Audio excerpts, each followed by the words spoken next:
with you this morning next to my great friend, Victor Fung. It is not very often that you can have the privilege of introducing a graduate of MIT Masters, a graduate doctorate from Harvard, a teacher at Harvard, a distinguished personality at Harvard. There are so many titles in his academic record. But I have, since I miss all of these titles and I don't have any of these honors, my relationship with Victor was in a different world, in a different sphere. I happened to have the privilege of working with him on the International Chamber of Commerce Board, where he serves as the current chair, as the chair of the Global Business Organization. ICC, as you may know, is the global business organization that represents the global business community in every respect and everywhere. I also had the privilege, and I have the privilege still, we're both co-chairs, co-vice chairs, I don't know what I might call it, in the Evian group. The Evian is a think tank on the World Trade Organization. It's actually the leading think tank on world trade, and we both serve on that organization. But that's only very marginal as far as Victor is concerned. He served in government in the highest posts. He served in financial community at the highest posts. He has, I think you've seen his CV, his profile. He has unlimited number of distinctions and honors and decorations.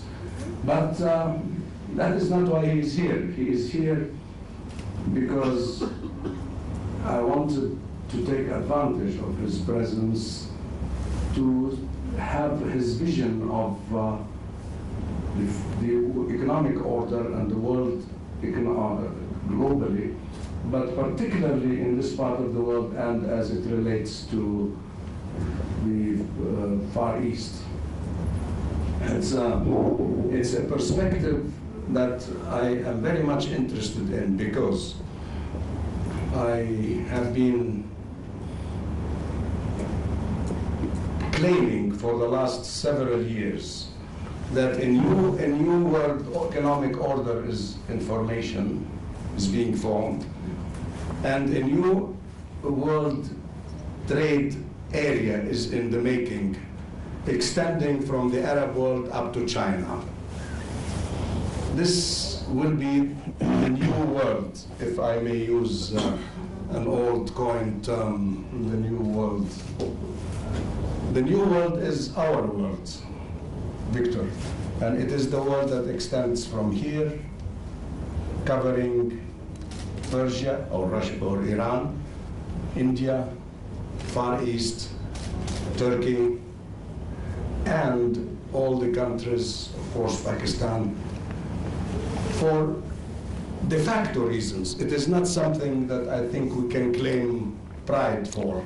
The Chinese may, because they made it. But we in this part of the world, we are here because we are destined with this privileged moment of history where we can reclaim our role again in the world as a result of the tremendous resources which are estimated in the next decade, 2 decades, to exceed $20 trillion of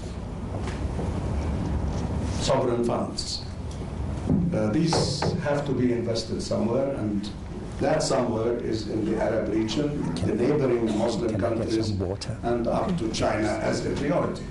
Of course, we would love and we would like to expand as well as we have been. The expansion of our economic and financial relations has always been westward and northward. And we'd love to have that continue. But unfortunately, some constraints are being developed by the West to control these funds, which is understandable, and I spoke of this at the UN and at the World Bank. I fully understand the constraints the West feels about these tremendous funds being used to control some strategic assets. So if the West rightfully wants to control the flow of these funds into Western markets, they must go somewhere else. And that else is from here up to China. And China is a tremendous, tremendous market which can absorb all the resources of the world.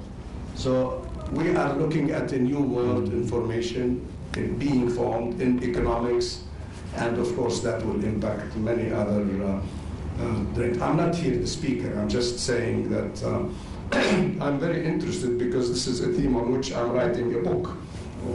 I'm writing a book on what I consider to be the new world and how the Arab world is placed in this new world and what role it can play, and that is what I call a vision for the Arab world.